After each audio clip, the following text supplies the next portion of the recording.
Now, let's speak to our reporter in Durban, Nqobile Madlala, who's been up and about there, finding out what's happening and speaking to the likes of doctors, nurses, teachers and learners and how they are coping, but also just watching this latest development around the new Eskom Board, or the old Eskom Board, that's now going to be restructured. Nqobile, good afternoon.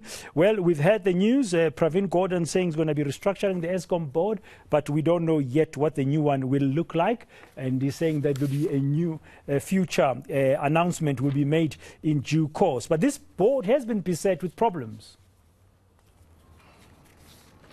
Well, definitely, Gordhan. I mean, this, of course, comes with a lot of issues that the country has been facing.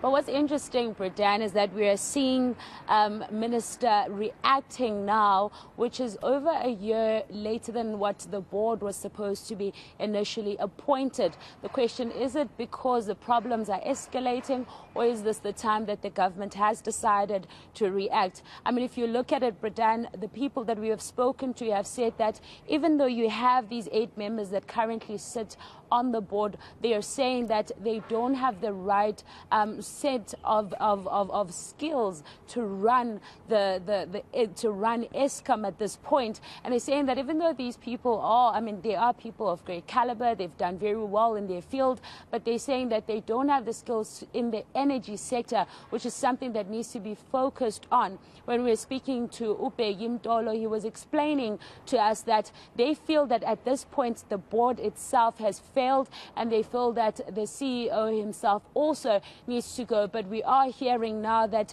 Minister is, of course, reacting to that, and we will be seeing the board. But it seems like to me, Gordhan, that board needs to be much stronger, and the board needs to be able to cater to the country that is currently faced with load shedding. Of course, if you think about the impact of load shedding, that at this degree, there's quite a number of people that are affected, from young people to even the elderly. I mean, if you look at the fact that some of people that we've spoken to have spoken about the fact that safety is a major issue at this point. We've spoken to university students that said that they've had issues of people walking in and out of reses, and because a residential area that they live in relies on things like biometrics, they cannot work when there's no power, and they felt that they are unsafe.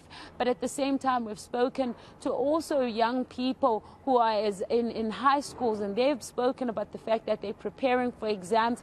They feel that what is happening currently needs to be looked at, and they're saying that they would like to see the government consider schools, that it's school exams that they need to prep. I mean, we spoke to the Department of Education, and Kwazi told us, saying that the department in itself is now pinning its hopes to what the minister is currently doing. Having spoken to Eskom, they're saying that they're hoping that those conversations will go forward, and perhaps they will consider the timetable as well when they're doing these schedules, because these pupils needs to continue. I mean, Gordhan, they do need to continue if you consider the fact that COVID-19 has already put its own impact on education sector, so they cannot afford more of those issues. But quite a lot coming out of ANC just saying that they've had enough, they feel that the board has failed. But let's listen in. I take it simply is that the CEO knows nothing what is happening there. I think also the board is failing.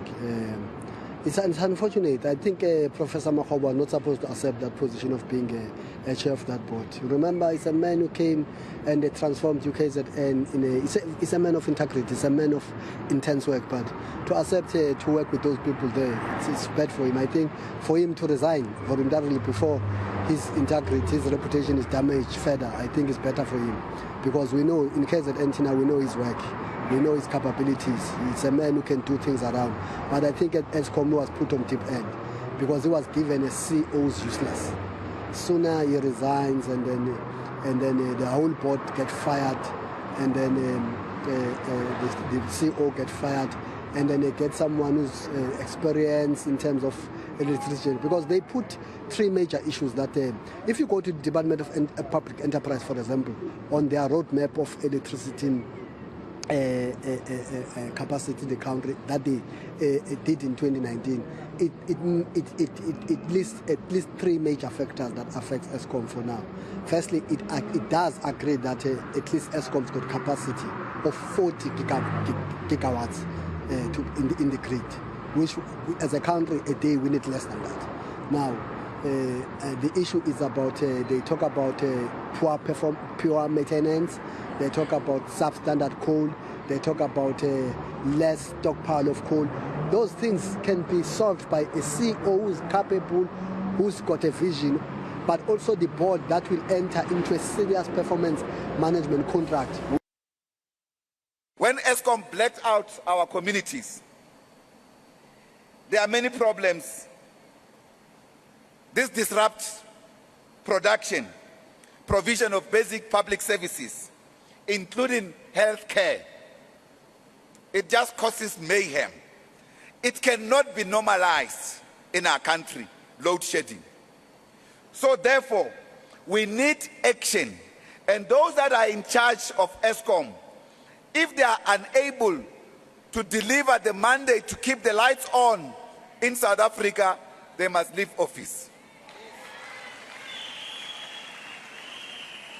Therefore, we need to change the manner in which we guarantee energy to our people, because in the current framework, it is not working.